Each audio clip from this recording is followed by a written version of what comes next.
Welcome to our news and thank you for joining us. I'm Natalia Hall.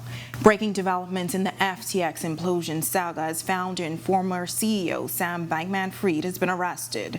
Attorney General Ryan Pinder saying in a statement this afternoon that his arrest follows a formal notification from the United States that it has filed criminal charges against the former FTX chief and is likely to request his extradition. The AG saying that he is in custody pursuant to the country's Extradition Act and that once a formal request for extradition is made, the Bahamas intends to process it promptly, pursuant to Bahamian laws and treaty obligations with the United States. Prime Minister Philip Davis is quoted in that release saying the Bahamas and the United States have shared interests in holding accountable all individuals associated with FTX who may have betrayed the public trust and broken the law. He goes on to say while the United States is pursuing criminal charges against SBF individually, the Bahamas will continue its own regulatory and criminal investigations into the collapse of FTX with the continued cooperation of its law enforcement and regulatory partners in the United States and elsewhere. In his first exclusive local interview with RTV's Jerome Sawyer, Bankman-Fried ending weeks of speculation about his relationship with Prime Minister Davis and the Progressive Liberal Party, describing him as empathetic and constructive in his approach. How would you describe your relationship with Prime Minister Philip Davis and the Progressive Liberal Party government? So, I've been, from everything that I've seen, he's been a great leader. He's been incredibly empathetic. He's been incredibly well-intentioned, and I think I've seen that with him. I think I've seen that more broadly with most of the government that I've interfaced with. And I think it's something that we saw, frankly, prior to the election last year here as well. I think we've seen it on both sides. It was an approach which was constructive, which was practical, which got things done, and which had the best interests. Since the filing, have you spoken to the Prime Minister or any senior members of the government? I've been, obviously in contact with the regulators here, with the Securities Commission, and that's been the primary point of interface, over the last. But nobody from the government side?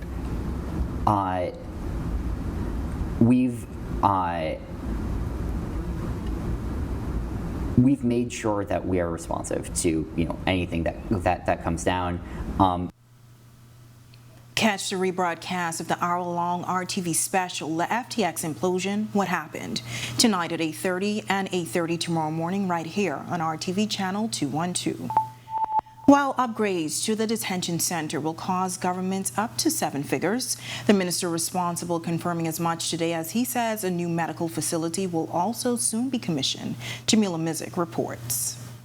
The detention center will soon receive major upgrades, according to Immigration Minister Keith Bell. I'm pleased to report that just last week we have a new medical facility, and very soon we hope to have an official commissioning of that facility in collaboration with the Ministry of Works and of course the Ministry of Health. And so I'm very pleased with that. We're looking to upgrade our detention center, and we're also looking to possibly move towards the construction of a detention center in Inagua. As for the cost of those upgrades? 7 figures at a very minimum. The detention center obviously needs a whole lot of upgrade in terms of infrastructure, physical and otherwise, in terms of ensuring that all of the technical support that they need, the cameras, the CCTVs, the lookout towers, etc., all of that is updated. As I indicated, the medical dorm now we have to move towards for equipping it, and so you're talking a good sum of money. Bell says irregular migrants from Haiti make up the majority of those currently being housed in the detention center. So far, as you would appreciate, we have had a steady flow of irregular migrants. At the same time, we have been repatriating a significant number of irregular migrants. And so the number is fluctuating, but we're anywhere between 200 and 325. Reporting for Our News, I'm Jamila Mizik. Thanks, Jamila. Welcome. January 1st, 2023, both the public and private sectors will receive an increase in minimum wage. The $50 increase will push the weekly payout from $210 to $260. Labor Minister Keith Bell says from all indications that process is going very smoothly. All of the employers, the Employer Confederation and all they're on board. Certainly, as you would be aware, the government, the public service has already gotten their increase. And so we're very pleased with what we have achieved. We told the people that once elected, we would increase minimum wage, and that is done. As a matter of fact, I can even take it further. We're now moving into the direction of moving to the livable wage.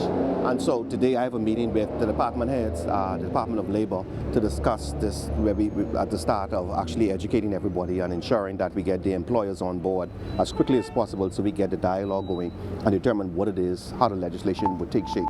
2 men are dead following 2 traffic fatalities in Eleuthera. The first incident took place after 3 a.m. on Queens Highway near a business in Governor's Harbor. Police say a black Honda Stream driven by a woman and occupied by a male passenger was traveling south along Queens Highway when the driver drove into a wall and a tree. The woman received minor injuries, was treated and discharged by a local doctor. However, the man died on scene. The second incident took place before noon and resulted in the death of a 30-year-old man of Hatchet Bay.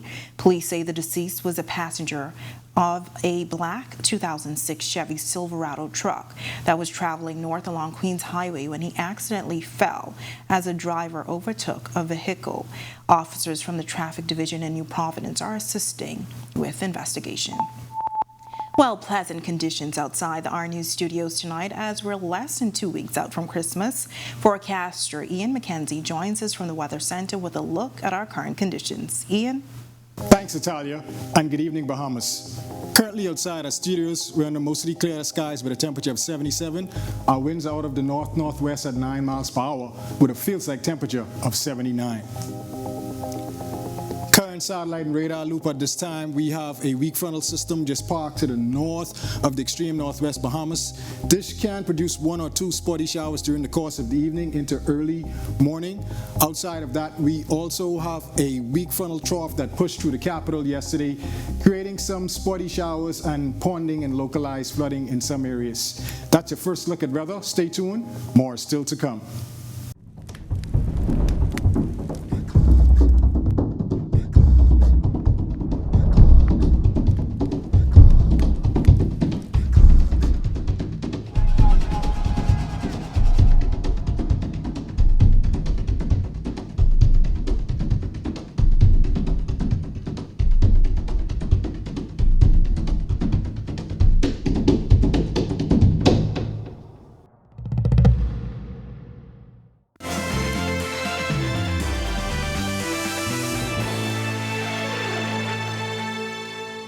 Parliamentarians debating the National Investment Funds Bill 2022, which will replace the Sovereign Wealth Fund Act 2016.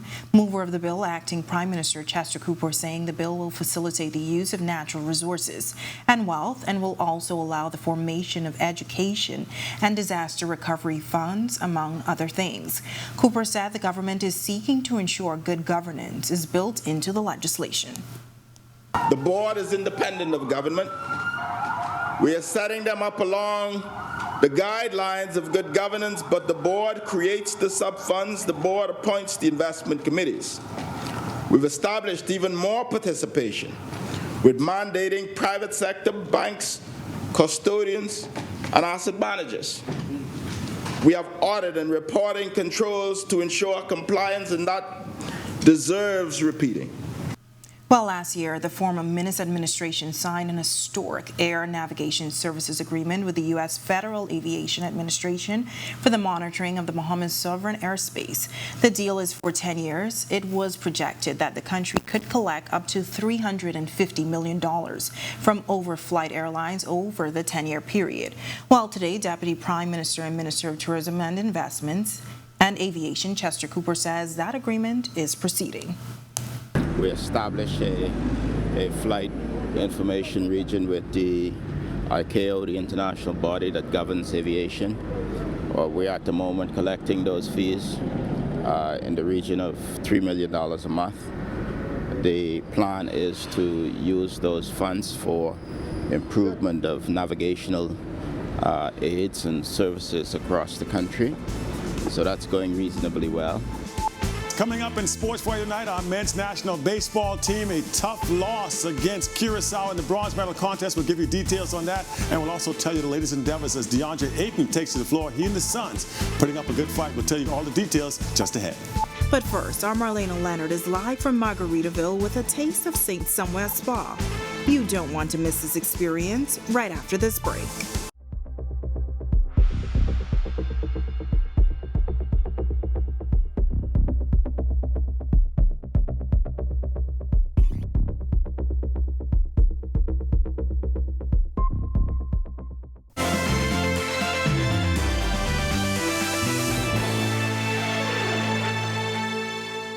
This is Our News. Welcome back. We are doing a week of highlights from Margarita Beach Resort downtown, and kicking us off this evening is Marlena Leonard helping us sample some of the St. Somewhere Spa today. What did you think, Marlena? So far from the little teasers I saw that it looks great. Oh yeah, it's amazing. So we're here live at Margaritaville St. Somewhere Spa, and the best way I can describe it, it's that much needed pause button in the chaos of the city. And it's got some really good affordable options too if you're a resident who kind of just wants to sneak off for a little self-care in the middle of the day. But you know what, rather than tell you about it, how about I show you? So here's the story. The St. Somewhere Spa, the self-care secret tucked away in Margaritaville Beach Resort, is here to help you swap traffic for tranquility. Spa and retail director for Margaritaville Beach Resort, Chanel Larota, tells us what sets St. Somewhere apart from other spas. So we're conveniently located downtown, so it's easy to get to for both locals as well as tourists. And apart from that, the fantastic views here at St. Somewhere. So we're the only spa on island that boasts ocean view treatment rooms. We have individual lounges for males and females, and in each lounge there is a steam room, a TV relaxation room, as well as access to the beautiful co-ed ocean lounge. With a full spa and salon menu, anyone from the recovering athlete to the soon-to-be mother can find their perfect service. So we have something for everyone. If you're looking for the ultimate day away, we're able to assist you with that.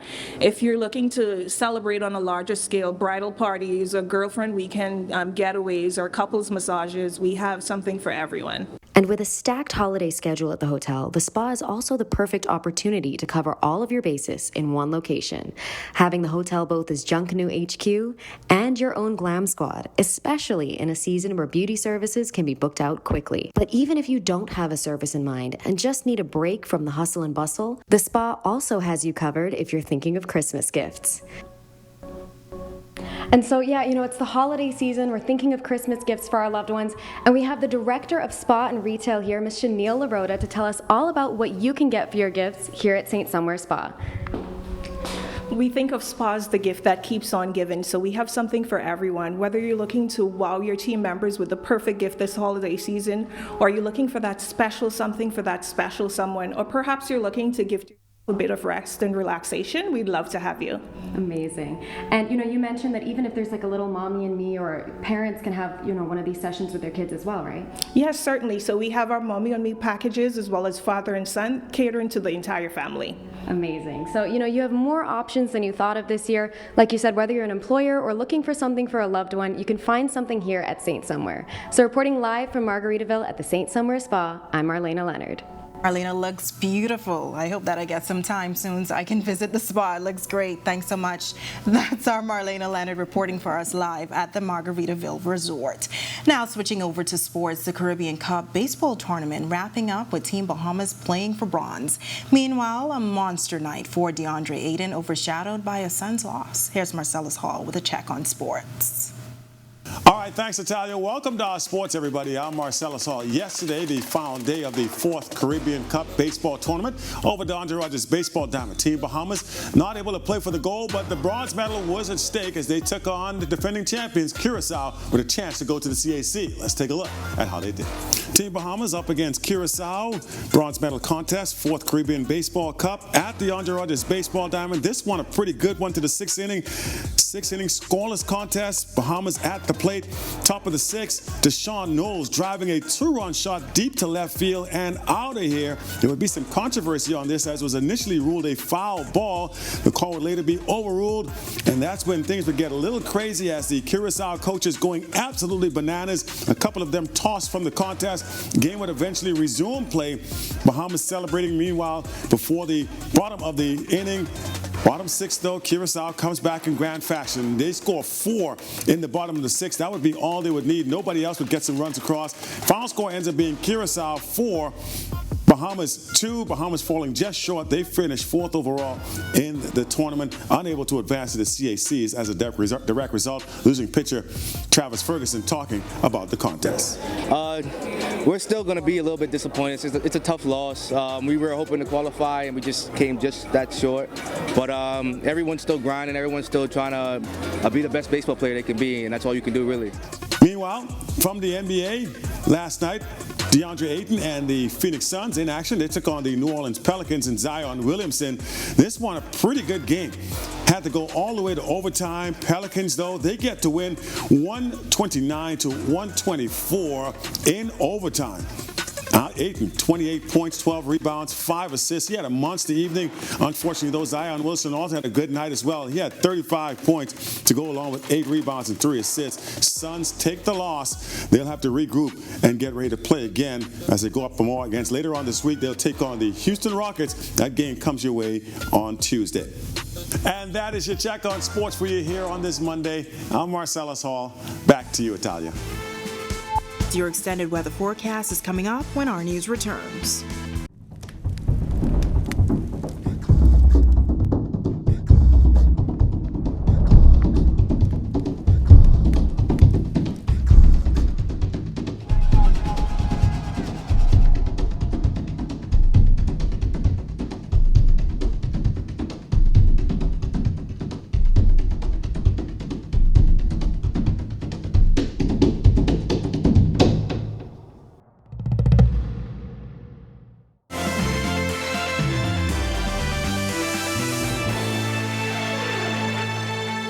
Welcome back to our news. We're looking forward to more pleasant conditions this week. Ian is back in the Weather Center with your extended weather forecast.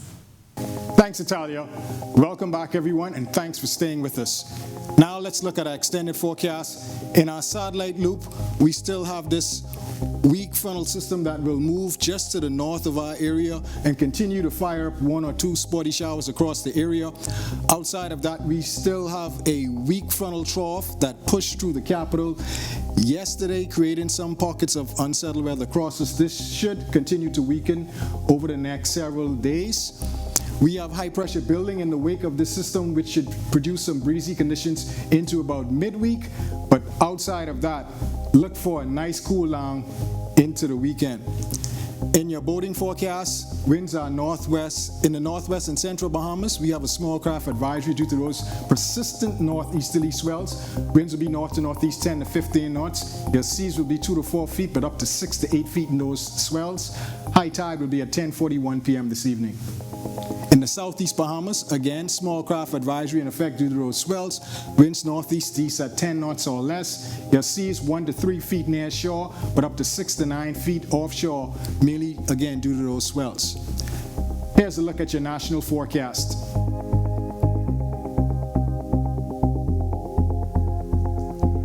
And in your extended forecast, pleasant, breezy conditions expect to persist into midweek. Then when we get into the weekend, rain chances bump up courtesy of that nice cold front that should push through the area.